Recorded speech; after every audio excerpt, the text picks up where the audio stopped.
Det vi har været sammen om i dag til den her første menighedssamtale om, hvad Betel er og hvad Betel skal, det er, at vi sammen har fortalt og illustreret Betels historie.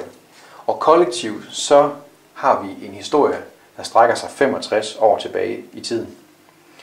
Vi har lavet en tegning, som skal illustrere det momentum, der har været med vækst og nedgang og udvikling i Betels historie. Og hvis vi ser først på 50'erne, så er det en tid, hvor der er virkelig et momentum i Betel, men der sker også et skifte. Det er det her tidspunkt, hvor Betel har allerflest medlemmer, 451 døbte. Men der sker et knæk i 1951, hvor Karmel bliver en selvstændig menighed, og 150 medlemmer vælger at forlade Betel til fordel for Karmel. Og det er helt sikkert et meget, meget markant skifte.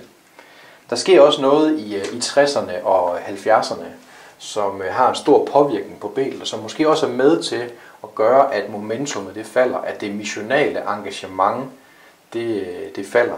Der sker en stor udvikling med arbejdsmarkedet. Kvinderne kommer på arbejdsmarkedet. Søndagsskolerne begynder at lukke ned. Og der er måske en sammenhæng mellem, at familielivet det ændrer sig. Folk de flytter i parcelhuse og bliver mere optaget af kernefamilien og det individuelle liv. Og måske er der mindre fokus på det her kollektive liv, hvor man er i mission sammen som fællesskab. I 80'erne rammer man en ny udfordring og faktisk en ny krise i Betels historie. 80'erne, som egentlig er det er en meget hård tid for Betelkirken. Der er kriser, der er konflikter, og der var for eksempel ikke nogen ungdomsforening, som var sådan et vigtigt pejlemærke for hvad der skete blandt de unge. Det kom der så senere, og man oplevede en splittelse omkring det karismatiske. Der var en konflikt omkring en præst, der blev afskediget, og et menighedsråd, der samtidig forlod deres poster i forbindelse med det. Så det var også en hård tid for menigheden. Men i slutningen af 80'erne beslutter man sig for at ansætte Kristen som en ny præst. Og det betyder, at der kommer et nyt opsving, et nyt momentum i 90'erne, hvor man både arbejder med en ny struktur i Betel, hvor man bygger ud, så der er plads til livet. Og i 00'erne, der begynder man virkelig at satse på de unge. Man ansætter en ungdomsleder, og man indsætter lige til at lede det internationale arbejde. Man samler menigheden omkring de 40 målrettede dage og andre ting, som gør, at der opstår en masse netværksgrupper i menigheden, og der begynder at komme rigtig mange til gudstjeneste. Det betyder faktisk, at da vi kommer op i slutningen af 0'erne og i starten af 10'erne, så er der faktisk en krise i Betel omkring pladsen, at bygningen simpelthen ikke stor nok til de 10.000 gudstjenestebesøgende, som er om året. Og man træffer en beslutning om, at man vil satse på mennesker og ikke på mursten, og derfor så ansætter man en præst mere og vil lave 2 gudstjenester. Men det lykkes ikke at løse den her pladsudfordring med 2 gudstjenester, og det bliver faktisk til et knæk på momentum. Det betyder faktisk, at antallet af gudstjenestebesøgende det falder meget, meget drastisk. Og det her forsøg på at lave 2 gudstjenester kan godt ses lidt som en krise. Måske var det en beslutningsproces, der gik for hurtigt. I hvert fald så knækker kurven. Og samtidig med, så er det også her, at Kristen han annoncerer, at han går på pension. Og det betyder, at Betel står over for et præsteskifte. Hvilket også er en alvorlig situation for en kirke, der har haft en præst i så mange år, og skulle til at forholde sig til en ny måde at være kirke på, og en ny præst og et nyt lederskab.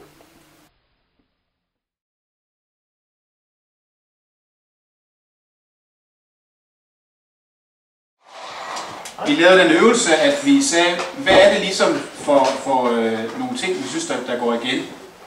Og der handlede det lidt om, at vi tænker, at Betel har oplevet kriser. Og når der har været kriser, så har man fundet sammen, og så har man løst krisen.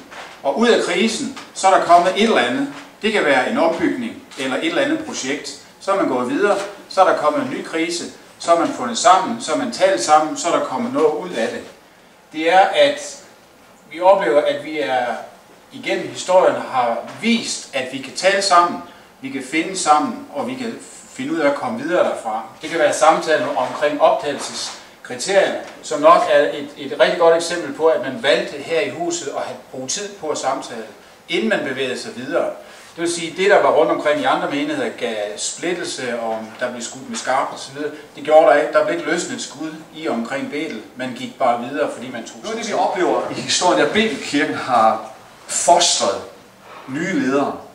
Betelkirken har altid set sit kald til at fostre nye ledere og rejse tjenester op. Ikke bare her, men rundt omkring i Nordjylland. Jørgen sagde med, at det er ligesom om, der har været sådan nogle loops i historien, hvor der har været tidspunkter, hvor Gud brød ind, men også tidspunkter, hvor der har været nogen, der brød ud, og ting, der måske udefra kunne se ud som kriser, men som på en eller anden måde også har bragt nyt med sig. Noget af det, der har været kendetegnende for Betelkirken i stærke tider, ikke mindst tilbage i historien, det er de her sådan, mennesker, der har åbnet deres hjem. Og det er jo discipelgøring, det er discipelskab, vi taler om her. At mennesker, der har kommet ind i vores hjem, kom og være en del af det her, kom og lad os mødes, kom bare og hænge ud. Det har betydet utrolig meget. Vi har i hvert fald talt om, at her tror vi på en eller anden måde, her er et kald. Her er et kald, som vi har brug for at genopdage som enhed. Det her med, at hjemmene er en ressource for discipleskab og efterfølgelse.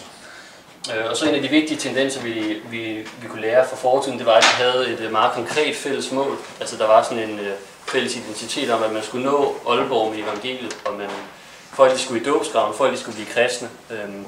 Og det kan godt måske nu se anderledes ud, hvor kirken måske kan have mange forskellige retninger.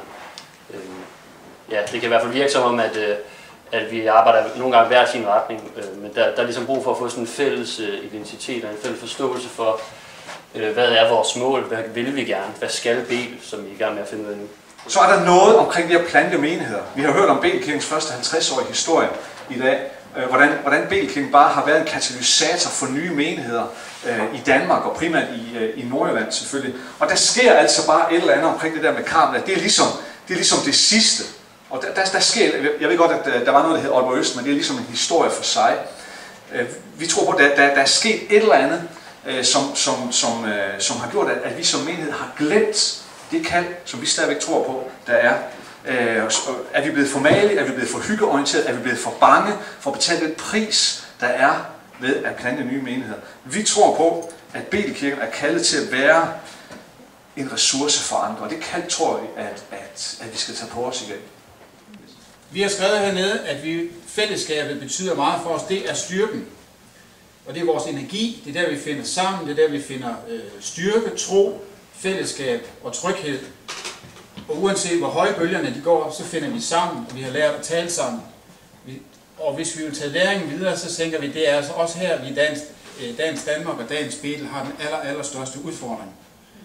Og vi har sat sådan et lille lyskurv, og Larsen sagde, at den skal kun være gul, fordi vi bremser lidt. Og vi talte om, at hvis vi vil bryde det der i kirkevægsprog og andre hedder 200-barrieren, det vil sige, hvis vi vil drive mission i Aalborg, der har en konsekvens af, at flere mennesker kommer til tro, så kommer vi nok ind i en udfordring med os selv og med hinanden omkring fællesskabet. Ikke at vi vil ændre værdien, men hvor stort skal fællesskabet være, og hvilken konstruktion skal det have, for at vi kan komme videre herfra. Ganske få ord på. Noget af det, som vi bliver nødt til at spørge hinanden om, det er, hvis noget nyt skal spire frem, hvad er prisen, som vi vil betale som fællesskab? Hvad er prisen, som vi vil betale som mennesker for at se frugten af vores eget liv og af menighedens liv? Og begynde at blive mere konkrete i forhold til at spørge hinanden, jamen når vi siger frugt, og når vi taler i billeder, hvad er så frugten af et kristent liv i discipleskab?